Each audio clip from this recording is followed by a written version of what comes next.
අපි හැමෝම දන්නවා වාක්‍ය රටා 12ක් තියෙනවා කියලා. අපි ඕනම කෙනෙක් මේ වාක්‍ය රටා 12 අහලා තියෙනවා. ඉංග්‍රීසි කතා කරනකොට මේ වාක්‍ය රටා 12ම නිතරම භාවිතා වෙන්නේ නැහැ. වැඩියෙන්ම භාවිතා වෙන වාක්‍ය රටා 6යි තියෙන්නේ. ඉතින් අපි මේ වීඩියෝ එකෙන් සාකච්ඡා කරනවා ඒ වාක්‍ය රටා 6 මොකක්ද? ඒ වාක්‍ය රටා පාවිච්චි වෙන්නේ මොන වගේ වෙලාවටද? ඒකට අදාළ ප්‍රායෝගික උදාහරණත් මේ වීඩියෝ එකෙන් සාකච්ඡා කරනවා. ඉතින් වීඩියෝ එකට යන්න කලින් පොඩි උදව්වක් කරන්න පහළ තියෙන like button එක click කරන්න. අපි දැන් යමු වීඩියෝ එකට. Number 1 simple present සරල වර්තමාන කාලය. ඉංග්‍රීසි වල වැඩියෙන්ම භාවිතා වෙන්නේ සරල වර්තමාන කාලයෙන්. එහෙම නැත්නම් simple present tense වාක්‍ය. ඉතින් මේ වාක්‍ය රටාව පාවිච්චි කරන්නේ මොන වගේ වෙලාවටද? අපි වෙනස් වෙන්නේ නැති ස්ථීර දේවල් ගැන කතා කරන්න simple present tense පාවිච්චි කරනවා. උදාහරණය හොඳින් බලන්න. The sun rises in the east. ඉර පායන්නේ නැගෙනහිර දිශාවෙන්. ඉර පායන එක කවදාවත් වෙනස් වෙන්නෙත් නෑ. ඉර පායන දිශාව වෙනස් වෙන්නෙත් නෑ. ඒක නිසා අපි simple present පාවිච්චි කරනවා. දිනපතා සිදුවෙන දේවල් ගැන කතා කරන්නත් අපි simple present tense පාවිච්චි කරන්නේ. සාමාන්‍යයෙන් පුරුද්දක් විදිහට එදිනෙදා ජීවිතයේ කරන දේවල් මේ simple present tense වලින් කියන්න පුළුවන්. උදාහරණය බලන්න. I usually have eggs with sauce for breakfast. මම සාමාන්‍යයෙන් උදේ කෑමට බිත්තර සෝස් ආහාරයට ගන්නවා. මේක සාමාන්‍යයෙන් දවස ගානෙම කරන දෙයක්. ඉතින් වෙනස් වෙන්නේ නැහැ. දිනපතා පුරුද්දක් විදිහට කරනවා. එතෙන්දී අපි simple present tense තමයි පාවිච්චි කරන්නේ. අපි simple present tense පාවිච්චි කරන තවත් ආකාරයක් තමයි if යන පදයට එක්ක සත්‍ය වන දේවල්. if කියන එකත් එක්ක ඇත්තටම වෙන දේවල් ගැන කියන්නත් simple present tense පාවිච්චි කරන. උදාහරණයක් වාට එක හරියටම තේරුම් ගන්න පුළුවන්. if you eat too much you gain weight. ඔයා ගොඩාක් කෑවොත් ඔයාට මොකද වෙන්නේ? අනිවාර්යයෙන්ම මහත් වෙනවා, බර වැඩි වෙනවා. ඒක අනිවාර්යයෙන්ම වෙන දෙයක්නේ. ඉතින් if පාවිච්චි කරන්නේ ඔයා කෑවොත් තමයි එහෙම වෙන්නේ. කෑවේ නැත්නම් එහෙම වෙන්නේ නැහැ. ඉතින් ඒ වගේ තැනකදීත් අපි පාවිච්චි කරන්නේ simple present tense. අනාගතයේ සැලසුම් කරලා තියෙන කාල පරිච්ඡේද නැත්නම් අනාගත time table ගැන කතා කරන්නත් අපි simple present tense තමයි පාවිච්චි කරන්නේ. My English class starts next Tuesday. මගේ ඉංග්‍රීසි පන්තිය පටන් ගන්න ඊළඟ අඟහරුවාදා. මේක තියෙන්නේ අනාගතයේදී. වර්තමානයේදී මේ කාලසටහන මේ කාලය නිශ්චිත හින්දා. Number 2 දෙවනි වාක්‍ය රටාව තමයි simple past සරල අතීත කාලය. ඇයි අපි අතීත කාලය පාවිච්චි කරන්නේ? වර්තමානයට කිසිම සම්බන්ධයක් නැති අතීත කාලෙදිම පටන් අරන් අතීත කාලෙදිම අවසන් වෙච්ච ක්‍රියා ගැන කතා කරන්න තමයි simple past අපි පාවිච්චි කරන්නේ. උදාහරණය බලන්න. I studied English for 2 years. I don't study English anymore. මම අවුරුදු දෙකක් එක දිගට ඉංග්‍රීසි ඉගෙන ගත්තා. හැබැයි මම තවදුරටත් ඉංග්‍රීසි ඉගෙන ගන්නේ නැහැ. මේක අතීත කාලෙදී අවසන් වෙච්ච සිද්ධියක්. ඉතින් මේ වගේ දේවල් කියන අපි පාවිච්චි කරනවා simple past. තවත් උදාහරණයක් බලන්න. She worked out 6 times last week. workout කියලා කියන්නේ ව්‍යායාම කරනවට ඇය ගිය සතියේ 6 පාරක් එක්සර්සයිසස් කරලා තිබ්බා.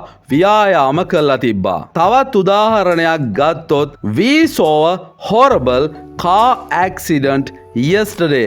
horrible කියලා කියන්නේ ඉතාමත් භයානක දරුණු කියන එක. අපි ඊයේ ඉතාමත් දරුණු කාර් අනතුරක් දැක්කා. number 3 තුන්වෙනි වාක්‍ය රටාව තමයි present continuous කියන්නේ. වර්තමානයේ తాවකාලිකව සිදුවෙන සිදුවීම් ගැන කතා කරන්න තමයි මේ වාක්‍ය රටාව වැඩිපුරම පාවිච්චි කරන්නේ. මේක පාවිච්චි කරන එක අවස්ථාවක් තමයි తాවකාලික සිදුවීම්. මේ දවස්වල වෙන සිදුවීම් මේ දවස්වල වෙලා ටික දවසකින් නවතිනවා. ඉතින් ඒ වගේ දේවල් ගැන කතා කරන්නත් present continuous පාවිච්චි කරනවා. They aren't learning English these days. එයාලා මේ දවස්වල ඉංග්‍රීසි ඉගෙන ගන්නේ නැහැ. මේ දවස්වල වෙන වැඩක් වෙන්නේ නැති මේ දවස්වල විතරයි ඒක කරන්නේ නැත්තේ తాවකාලිකයි. ඒක නිසා අපිට ඒ වාක්‍ය කන්ටිනියුස් වලින් කියන්න පුළුවන්. ඒ වගේම අපි මේ කතා කරන වෙලාවෙම මොහොතේම දැන් සිද්ධ වෙන වැඩ ගැන කතා කරන්නත් present continuous පාවිච්චි කරන්න පුළුවන්. She is working right now. ඇය දැන් වැඩ කරමින් ඉන්නේ. ඒ වගේම අපි present continuous පාවිච්චි කරනවා අනාගතයේදී අපි කරන්න ඉන්න නිශ්චිත සැලසුම් ගැන කියන්නත්. My parents are coming to visit next weekend. මගේ දෙමව්පියෝ විශේෂයෙන් මාව බලන්න එන කතාවක් තමයි මෙතෙන්දි කියන්නේ. මගේ දෙමව්පියෝ බලන්න එනවා ලබන සතියේදී. මේක අනිවාර්යයෙන්ම සිද්ධ වෙන ක්‍රියාකාරකමක්. ඒ නිසා අපි present continuous පාවිච්චි කරනවා. Number 4 හතරවෙනි වාක්‍ය රටාව තමයි present perfect. present perfect අපි විශේෂයෙන් පාවිච්චි කරන්නේ අතීතයේ ඉඳන් වර්තමානයේ අතර දක්වා සිදුවෙන ක්‍රියාකාරකම් ගැන කියන්න. මේක තව විස්තර කරලා අපි කතා කරමු. එක උදාහරණයක් ගැන කිව්වොත් අතීතයේ අවසන් වෙලා වර්තමානයට සම්බන්ධයක් තියෙනවා නම් ඒ වගේ සිදුවීම් ගැන කතා කරන්නත් අපි present perfect පාවිච්චි කරනවා. උදාහරණය හොඳින් බලන්න. He has written more than 50 novels. Possible for him to write more. නවකතාකරුවෙක් ඉන්නවා. ඔහු නවල් 50ක් මේ වෙනකොට ලියලා තියෙන්නේ. හැබැයි තවත් ලියන්න ඉඩ තියෙනවා. ඒ වගේ සිද්ධියක් ගැන කියන්න අපි present perfect තමයි පාවිච්චි කරන්නේ. අපි ආපහු පාවිච්චි කරනවා present perfect ආසන්නම සිද්ධි ගැන නැත්තම් news ගැන කියන්න. උදාහරණය බලන්න. You will never believe this, but Trump has won the election. Very fresh news. ඔයා මේක නම් කවදාවත් විශ්වාස කරන එකක් නෑ. ට්‍රම්ප් ඡන්දේ දිනලා තියෙන්නේ. ඉතින් මේක නිවුස් එකක්නේ. මේ වගේ නිවුස් very fresh news කියලා කියන්නේ ඉතාමත් ආසන්න පුවත් ගැන කතා කරන්නත් present perfect පාවිච්චි කරන්න පුළුවන්. අපි present perfect පාවිච්චි කරන තවත් අවස්ථාවක් තමයි මේ දක්වා වර්තමානය දක්වා පිළිවෙලට දෙයක් සිදුවෙමින් ආවනම් ඒ වගේ ක්‍රියාකාරකම් ගැන කියන්නත් perfect පාවිච්චි කරන්න පුළුවන්. උදාහරණය බලන්න. She has gone to the gym twice this week. ඇය සතියට දෙපාරක් විතර ජිම් එකට ගිහින් තියෙනවා. මේ වෙනකන් ගිහින් තියෙනවා. Number 5 වැඩියෙන්ම පාවිච්චි වෙන තවත් වාක්‍ය රටාවක් තමයි past continuous කියන්නේ. අතීත කාලේ කරමින් ඉන්න වාක්‍යයක් නැත්නම් අතීත කාලේ කරමින් හිටිය දෙයක් කියන්න තමයි මූලික වශයෙන් past continuous පාවිච්චි කරන්නේ. එක අවස්ථාවක් තමයි අතීත කාලේ මොකක් හරි කරමින් ඉඳලා අපි දන්නේ නැහැ ඒක අවසන් වුණාද කියලා. ඒ වගේ අවිනිශ්චිත සිද්ධියක් කියන්නත් අපිට past continuous පාවිච්චි කරන්න පුළුවන්. උදාහරණයෙන් මම තවත් පැහැදිලි කරන්නම්. ඒ කියන පුද්ගලයා ප්‍රශ්නයක් අහනවා what were you doing between 3 and 4 PM yesterday. ඔයා මොකක්ද කරමින් හිටියේ ඊයේ හවස 3-4 වගේ වෙලාවට. ඉතින් B කියන එක්කෙනා උත්තර දෙනවා මේ විදිහට. I think I was watching TV. මම හිතන්නේ මම TV බල තමයි හිටියේ. අපි දන්නේ නැහැ කොයි වෙලාවටද ඒක ඉවර වුණේ කියලා. ආසන්න වශයෙන් මං TV බලමින් හිටියේ කියලා තමයි ඒ වාක්‍යයෙන් කියන්නේ past continuous වලින්. past continuous පාවිච්චි කරන තවත් අවස්ථාවක් තමයි අපි past tense එහෙම නැත්නම් සරල අතීත කාලේ වාක්‍යයක් එක්කත් මේක පාවිච්චි කරනවා. උදාහරණය බලන්න. While we were sitting at the stadium, the rain began.